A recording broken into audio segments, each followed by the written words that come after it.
क्या आपको पता है कि हमारे आसपास एक ऐसी इनविजिबल दुनिया है जिसे हम अपनी नेक्ड आई से नहीं देख सकते हैं। Yes, I am talking about the micro organisms यानी माइक्रोब्स। और इन्हें देखने के लिए हमें चाहिए एक स्पेशल वेपन, माइक्रोस्कोप।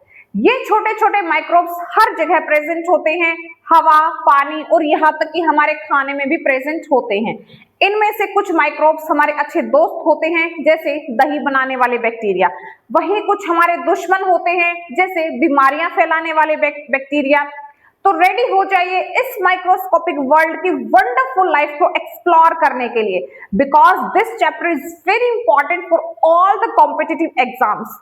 तो देर ना करते हुए आइए शुरू करते हैं हम अपना चैप्टर माइक्रो ऑर्गेनिजम्स।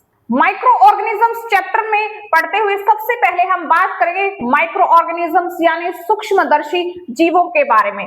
तो ऐसे ऑर्गेनिजम्स जिनको अपनी नेक्ड आईज से नहीं देखा जा सकता है, उनको माइक्रोस्कोप के द्वारा देखा जा सकता है। और ये माइक्रो ऑर्गेनिजम्स हर जगह प्रेजेंट होते हैं, चाहे हवा हो, पानी हो, हमारा खाना हो, टेबल हो, चेयर हो, यहाँ तक इस टाइम हमारे हाथों में भी ये माइक्रो ऑर्गेनिजम्स प्रेजेंट है। तो माइक्रो ऑर्गेनिजम्स ऐसे छोटे छोटे ऑर्गेनिजम्स होते हैं जिनको नेक्ड आई से नहीं देखा जा सकता है, उनको माइक्रोस्कोप के द्वारा ही देखा जा सकता है। और ये हर जगह प्रेजेंट होते हैं, हमारे आसपास हर जगह, मिट्टी में, हवा में, पानी में, हर जगह ये माइक्रो ऑर्गेनिजम्स प्रेजेंट होते हैं।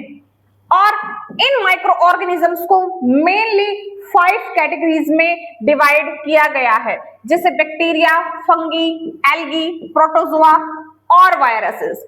बैक्टीरिया की हम बात करें तो ये सिंगल सेल्ड यानी कि एक सेल वाले ऑर्गेनिजम्स होते हैं, जैसे लैक्टोबैसिलस और राइजोबियम बैक्टीरिया इसके एग्जांपल्स होते हैं। वहीं अगर हम फंगी की बात करें तो जो फंगस होता है वो सिंगल सेल्ड होता है, जैसे ईस्ट। लेकिन कुछ फंगस मल्टी सेलुलर होते हैं, जैसे मोल्ड्स।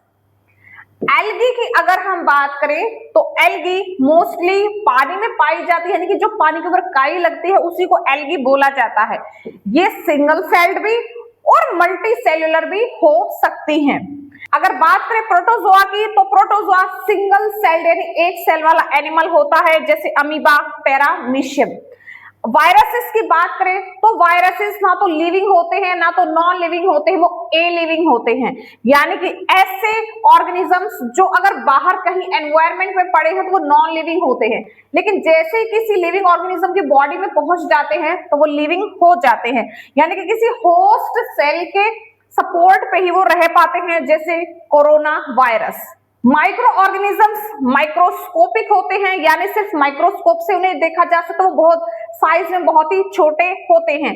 बहुत टाइप के माइक्रो ऑर्गेनिजम्स देखने को मिलते हैं, हमारे लिए बहुत ही हार्मफुल भी हो सकते हैं, बहुत ही हमारे लिए हेल्पफुल भी हो सकते हैं, और ये बहुत जल्दी अपने आप को रिप्रोड्यूस कर लेते हैं, यानी बहुत जल्दी इनकी पॉपुलेशन इंक्रीज होती रहती है। इसीलिए हम एकदम से बीमार हो जाते हैं, यानी कि जब भी कोई छोटे मोटे या थोड़े बहुत बैक्टीरिया हमारे अंदर एंटर कर जाते हैं तो बहुत जल्दी वो मल्टीप्लाई होने लगते हैं और हम एकदम से बीमार हो जाते हैं। अब बात करते हैं जो माइक्रो ऑर्गेनिजम्स होते हैं वो हमारी लाइफ में कैसे इंपॉर्टेंट है। तो फूड को बनाने में भी ये हमारी हेल्प करते हैं, जैसे माइक्रो ऑर्गेनिजम्स के द्वारा फर्मेंटेशन की प्रोसेस करवाई जाती है, वही प्रोसेस जिससे दही बनती है, जिससे ब्रेड बनता है, चीज बनता है और इडली जैसे फूड आइटम्स इनसे प्रिपेयर किए जाते हैं, वो सारे के सारे इन माइक्रो ऑर्गेनिजम्स के द्वारा ही बनाए जाते हैं। एग्रीकल्चर में, खेती के काम में बहुत हेल्पफुल होते हैं, जैसे राइजोबियम नाम का बैक्टीरिया सोयल में नाइट्रोजन गैस को नाइट्रेट्स की फॉर्म में कन्वर्ट कर देता है, जिससे सॉइल की फर्टिलिटी इंक्रीज होती है। वहीं ये माइक्रो ऑर्गेनिजम्स बहुत सारी मेडिसिन बनाने के लिए भी यूज किए जाते हैं, जैसे पेनिसिलिन नाम की एंटीबायोटिक्स इसी माइक्रो ऑर्गेनिज्म यानी कि फंगस के द्वारा बनाई जाती है, और जो वैक्सीन्स होते हैं वो भी माइक्रो ऑर्गेनिजम्स के द्वारा ही बनाए जाते हैं। वहीं कुछ माइक्रो ऑर्गेनिजम्स हमें और एनिमल्स को और प्लांट्स को बहुत सारी डिजीज भी कर देते हैं, जैसे कॉलरा, ट्यूबरकुलोसिस और मलेरिया।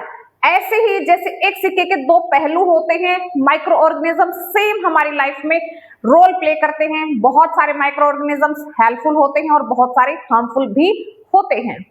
हमारे आसपास जितने भी माइक्रोब्स हैं उनके बारे में अगर हम बात करें तो माइक्रो ऑर्गेनिजम्स हर जगह प्रेजेंट होते हैं, ये हम पहले ही बात कर चुके हैं, और बहुत जल्दी जल्दी अपने आप को रिप्रोड्यूस करते हैं और एनवायरमेंट और दूसरे लिविंग ऑर्गेनिजम्स के ऊपर उनका बहुत ही ज्यादा असर पड़ता है।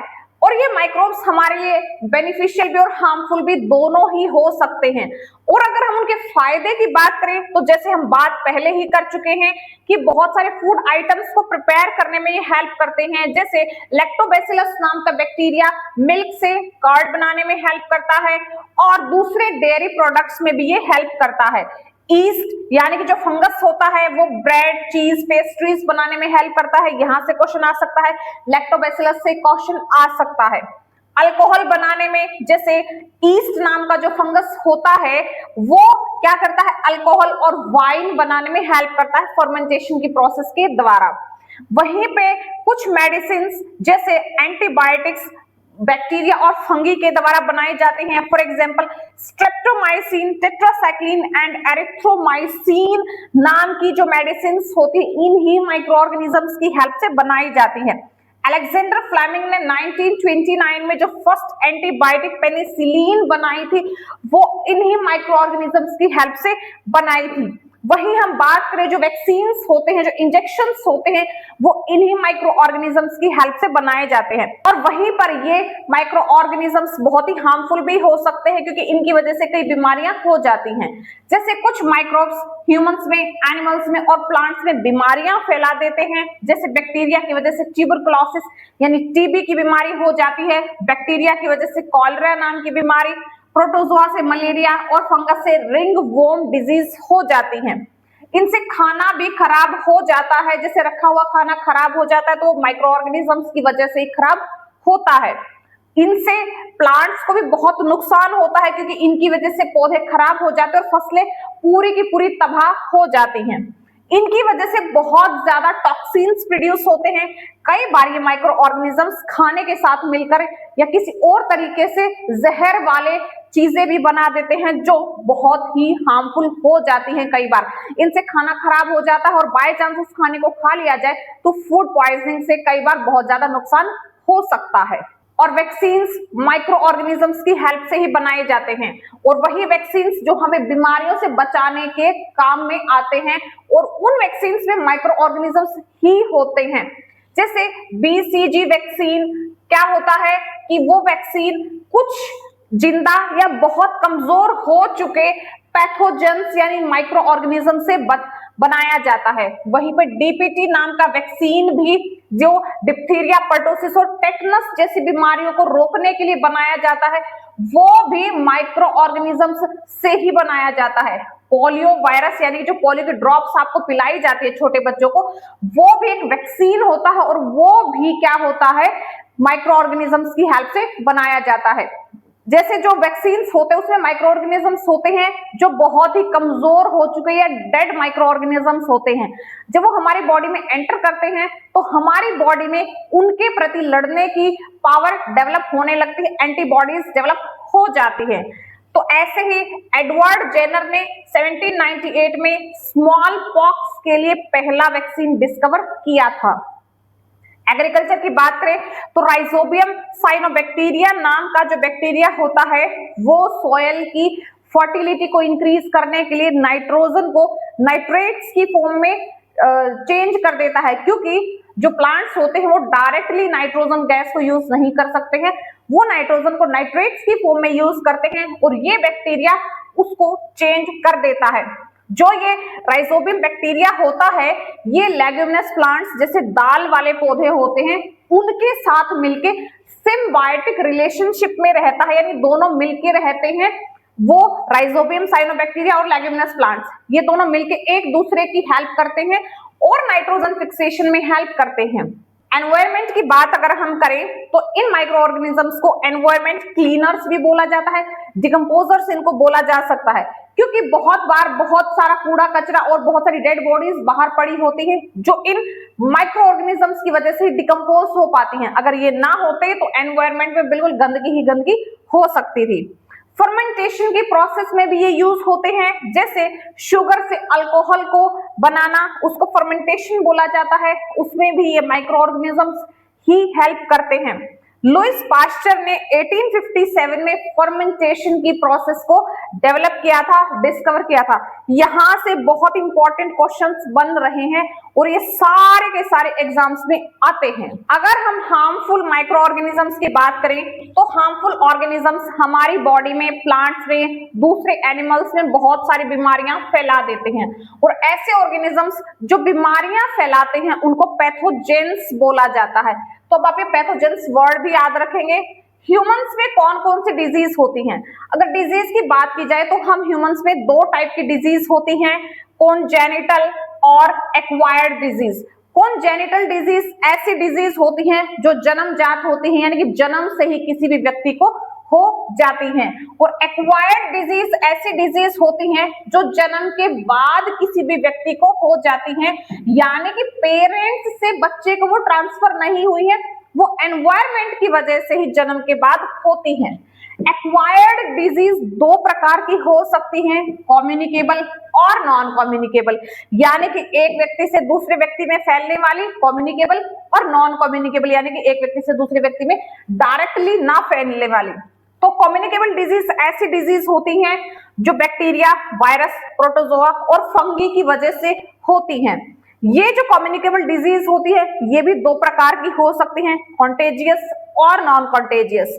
अब देखिए, जो कॉन्टेजियस डिजीज होती है वो डायरेक्ट टच, यानी कि किसी भी इंफेक्टेड पर्सन को अगर आपने टच कर लिया या फिर उसके यूज्ड क्लोथ्स को आपने यूज कर लिया, जैसे चिकन पॉक्स, मम्स, ये जो मिजल्स नाम की बीमारियां होती हैं जिसमें से फुंसी फुंसी सी हो जाती है शरीर पे, तो वो बीमारियां बिल्कुल डायरेक्ट कांटेक्ट टच करने से ही फैलती है। लेकिन कुछ ऐसे नॉन कॉन्टेजियस बीमारियां होती हैं जैसे टेटनस, इन्फ्लुएंजा, ट्यूबरकुलोसिस, ये हवा या पानी की वजह से फैलती है, डायरेक्ट कांटेक्ट करने से ये नहीं फैलती हैं। नॉन कम्युनिकेबल डिजीज की अगर हम बात करें तो ये ऐसी डिजीज होती हैं जो एक व्यक्ति से दूसरे व्यक्ति तक नहीं जाती हैं, जैसे माल फंक्शनिंग डिजीज, यानी किसी एक स्पेसिफिक पर्सन में ही हो सकती है, ना ही उसको टच करने से किसी दूसरे को फैल सकती हैं, ना ही उसके यूज क्लोथ्स के द्वारा फैलती है, ना ही हवा और पानी के द्वारा ही फैलती है। जैसे किसी को अगर ब्लड में कोई एलर्जी हो गई है तो वो उसी पर्सन को होती है, किसी दूसरे को उसकी वजह से नहीं हो सकती है। तो ऐसे डिजीज को नॉन कम्युनिकेबल डिजीज कहते हैं। अब हम बात करेंगे बैक्टीरियल डिजीज, यानी कि बैक्टीरिया से होने वाली डिजीज के बारे में। तो सबसे पहले कॉलरा यानी कि हैजा, जो कि विब्रियो कॉलरे नाम के ऑर्गेनिज्म से होता है। इस टेबल के अंदर आपको डिजीज के नेम्स दिए गए हैं और वो किसकी वजह से होती है उसके बारे में, और वो कैसे फैलती हैं, इन सब के बारे में इंफॉर्मेशन दी गई है। यहां से ये चीजें बड़ी इंपॉर्टेंट है, यहां से क्वेश्चन जरूर एग्जाम में आता है। तो कोलरा नाम की बीमारी विब्रियो कॉलरे नाम के ऑर्गेनिज्म से होती है, और ये डिजीज जैसे हवा और पानी के द्वारा, यानी कि कॉन्टामिनेटेड वाटर और फूड के द्वारा फैलती है, और जैसे जो मक्खियां होती है वो ज्यादातर इसको फैलाती हैं। सेकेंड है डिप्थीरिया, जिसको गलघोटू के नाम से भी जाना जाता है, और इसको कॉरिन बैक्टीरियम डिप्थीरिया नाम का ऑर्गेनिज्म फैलाता है। ये जो होता है ये खांसते टाइम, छींकते टाइम, सांस लेने से जो हवा में ड्रॉपलेट्स होते हैं या फिर जो ऑर्गेनिजम्स होते हैं उनकी वजह से ये बीमारी फैल जाती है। नेक्स्ट है प्लेग।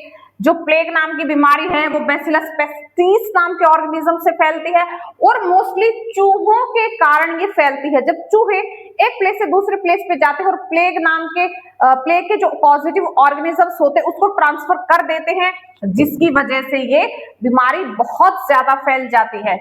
नेक्स्ट है वुपिंग कफ यानी कि काली खांसी, जो कि बोर्डेटेला पर्टुसिस नाम के ऑर्गेनिज्म से फैलती है। ये डायरेक्ट एयर के कांटेक्ट के द्वारा और बच्चों में ज्यादा फैलती है।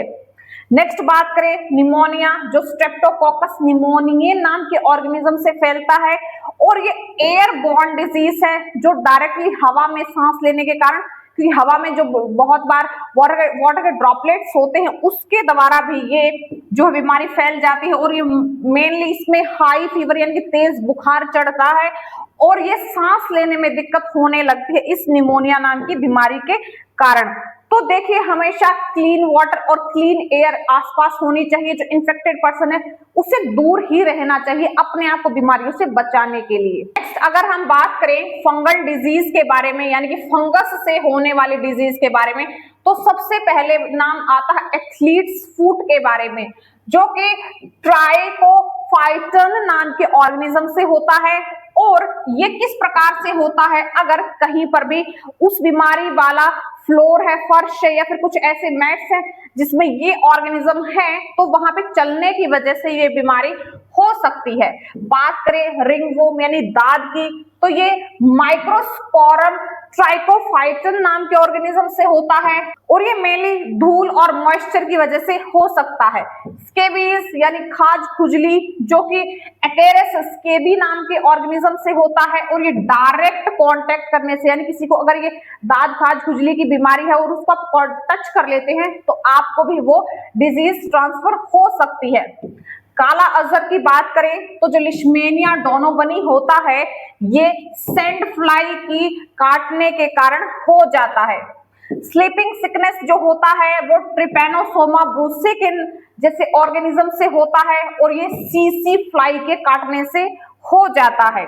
वहीं अगर हम बात करें अमेबिक डाइसेंट्री के बारे में, तो ये एंटामीबा हिस्टोलिटिका नाम के ऑर्गेनिज्म से फैलता है और ये कच्चे फ्रूट्स खाने से, जिसमें ये वाला ऑर्गेनिज्म प्रेजेंट हो सकता है, उससे फैल जाता है। नेक्स्ट हम बात करेंगे वायरल डिजीज के बारे में, यानी कि वायरस से होने वाली कुछ बीमारियों के बारे में। तो सबसे पहले बारी आती है स्मॉल पॉक्स की, जो विरियोला वायरस के नाम के ऑर्गेनिज्म के द्वारा फैलाई जाती है और ये एक एयरबॉर्न डिजीज है, यानी कि हवा के द्वारा एक व्यक्ति से दूसरे व्यक्ति तक फैल जाती है। नेक्स्ट है इन्फ्लुएंजा या फिर फ्लू की बीमारी, जो कि इन्फ्लुएंजा वायरस की वजह से फैलती है। ये भी हवा के द्वारा एक व्यक्ति से दूसरे व्यक्ति तक फैल जाती है और ये सांस की बीमारी होती है। चिकन पॉक्स की अगर बात करें, जो वेरेसिला जोस्टर वायरस से फैलती है, ये भी एयरबॉर्न डिजीज होती है। बात करें रेबीज की, तो जो रेबीज होते हैं वो रेबीज वायरस के कारण होती है और ये इन्फेक्टेड यानी कुत्ते, बिल्ली, बंदर या फिर वॉल्फ, फोक्स के काटने से रेबीज बीमारी हो सकती है। बात करें अगर पोलियो माइलिटिस के बारे में, तो ये पोलियो वायरस ऑर्गेनिज्म से फैलती है और ये क्या होता है, किसी भी गंदे खाने और ड्रिंक्स की वजह से फैल सकती है, जिसमें मेनली बॉन्स की डिजीज हो जाती है।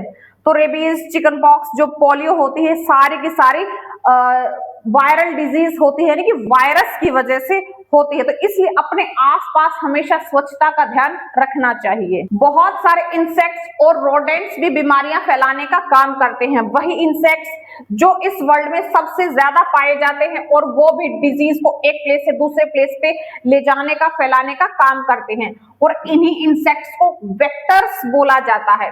और ये जो वेक्टर्स होते हैं एक व्यक्ति से दूसरे व्यक्ति तक उन पॉजिटिव ऑर्गेनिजम्स को फैला देते हैं। बहुत सारे उन वेक्टर्स में से कुछ वेक्टर्स के बारे में यहाँ पे एक लिस्ट दी गई है। उसमें से सबसे पहला है मस्कीटो यानी कि मच्छर, और जो फीमेल एनाफ्लीज होता है वो मलेरिया बीमारी फैलाने में हेल्प करता है।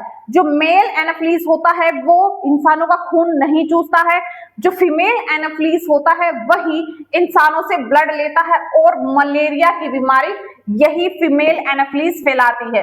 वहीं पर डेंगू फीवर को एडीज नाम का मच्छर फैलाता है। प्लेग नाम की बीमारी को फैलाने के लिए ये रेट, फ्ली यानी कि चूहे ज्यादा जिम्मेदार होते हैं। उसी तरीके से फिलेरियसिस और एलिफेंटिएसिस नाम की बीमारी के लिए क्यूलेक्स नाम का जो वेक्टर होता है वो रिस्पॉन्सिबल होता है। काला अजहर नाम की बीमारी को सैंड फ्लाई नाम की मक्खी फैलाती है। स्लीपिंग सिकनेस को सीसी फ्लाई नाम की मक्खी फैलाती है। वहीं पे कॉलरा हाउस फ्लाई के द्वारा, और उसी तरीके से जो लीचीज होती हैं, लाइस होती है, बेड बग्स होते हैं, वो भी बहुत सारी बीमारियों को फैलाने का काम करते हैं। नेक्स्ट हम बात करेंगे एनिमल्स में होने वाले कुछ डिजीज के बारे में। एनिमल्स में भी बहुत सारे इंटरनल और एक्सटर्नल फैक्टर्स होते हैं डिजीज के, और माइक्रो ऑर्गेनिजम्स की वजह से एनिमल्स में भी बहुत सारी बीमारियां हो जाती हैं। वहीं पे वायरस, बैक्टीरिया, प्रोटोजोआ और जो फंगी होते हैं उनकी वजह से इनको भी बहुत ज्यादा डिजीज हो सकती है। जैसे यहाँ पर अगर बात करें तो एस्परगिलोसिस नाम की डिजीज होती है, जो एस्परगिलस यानी कि एक फंगस होता है उसकी वजह से होती है, और ये मोस्टली बर्ड्स और पेट्स में पाई जाती है। एंथ्रेक्स नाम की डिजीज की बात करें तो बैसिलस एंथ्रेसिस नाम के ऑर्गेनिजम्स के द्वारा होती है, और ये मोस्टली जो गाय भैंसे या शिप्स होती है उनमें होती है। फाउल टाइफाइड जो साल्मोनेला गैलिनेरम के द्वारा होती है, और ये चिकन के अंदर मोस्टली पाई जाती है। रानीखेत जो डिजीज होती है वो वायरस के कारण होती है, और ये मेनली भेड़ बकरियों और गाय भैंसों में होती है। फुट और माउथ डिजीज की अगर बात करें जो कॉक्सेकी वायरस के कारण होती है, और ये गाय भैंस और बफलोज गोट्स के अंदर पाई जाती है। अगर हम बात करें रॉबर्ट कोच ने 1876 में एंथ्रेक्स डिजीज का सबसे पहले पता लगाया था, और ये बताया था कि ये बैसिलस एंथ्रेसिस नाम के बैक्टीरिया के द्वारा फैलाई जाती है। ह्यूमंस, एनिमल के साथ साथ प्लांट्स में भी बहुत सारी डिजीज पाई जाती हैं, और ये डिजीज माइक्रो ऑर्गेनिजम्स की वजह से हो सकती हैं या फिर एनवायरमेंटल कंडीशंस के कारण भी हो सकती हैं। एग्जाम्स में भी कुछ पर्टिकुलर डिजीज के बारे में पूछ लिया जाता है, और सबसे पहले होता है सिट्रस कैंकर नाम की डिजीज, जो कि सिट्रस फ्रूट्स यानी कि खट्टे फलों में पाई जाती है, जो कि ज़ैंथोमोनास सिट्री नाम के बैक्टीरिया द्वारा फैलाई जाती है। इसमें जो प्लांट्स होते हैं उनकी लीव्स, स्टेम्स और वो जो सिट्रस फ्रूट्स होते हैं वो इन्फेक्टेड हो जाते हैं, उनमें बीमारी आ जाती है। नेक्स्ट अगर बात करें तो लेट ब्लाइट ऑफ पोटैटो के बारे में पूछ लिया जाता है, जो कि फाइटोफोरा इन्फेस्टेंस नाम के ऑर्गेनिज्म के द्वारा फैलाई जाती है, और इसमें भी क्या होती है, इस जो आलू के पौधे होते हैं उसकी लीव्स, स्टेम्स और पोटैटोज में धब्बे और उसमें दाग दिखाई देने लगते हैं और बीमारी हो जाती है। नेक्स्ट अगर बात करें तो व्हाइट रस्ट ऑफ व्हीट के बारे में पूछ लिया जाता है, जो कि प्यूसिनिया ट्रिटिसिना नाम के ऑर्गेनिज्म के द्वारा फैलाई जाती है। गेहूं के पौधे के पत्ते और जो ग्रेन्स होते हैं वो इन्फेक्टेड हो जाते हैं। नेक्स्ट अगर बात करें तो येलो वेन ऑफ मोज़ेक ओक्रा यानी भिंडी की बीमारी के बारे में पूछ लिया जाता है, और इसमें क्या होता है, ये जो ओकरा का पौधा होता है उसकी लीव्स और उसका जो फ्रूट और वेजिटेबल होती है वो इन्फेक्ट हो जाता है। तो इस प्रकार से प्लांट्स में भी कई सारी डिजीज के बारे में टाइम टू टाइम एग्जाम्स में पूछ लिया जाता है, और ये चैप्टर माइक्रो ऑर्गेनिजम्स हर टाइप के कॉम्पिटिटिव एग्जाम्स में, टीचिंग एग्जाम्स में बार बार यहाँ से क्वेश्चंस पूछे जाते रहे हैं, और सभी के सभी क्वेश्चंस इस वीडियो में इस चैप्टर में इंक्लूड कर लिए गए हैं। आई होप यहाँ से चीजें आपके लिए एग्जाम प्रिपरेशन में बेनिफिशियल प्रूव होंगी। Thanks for watching, all the best.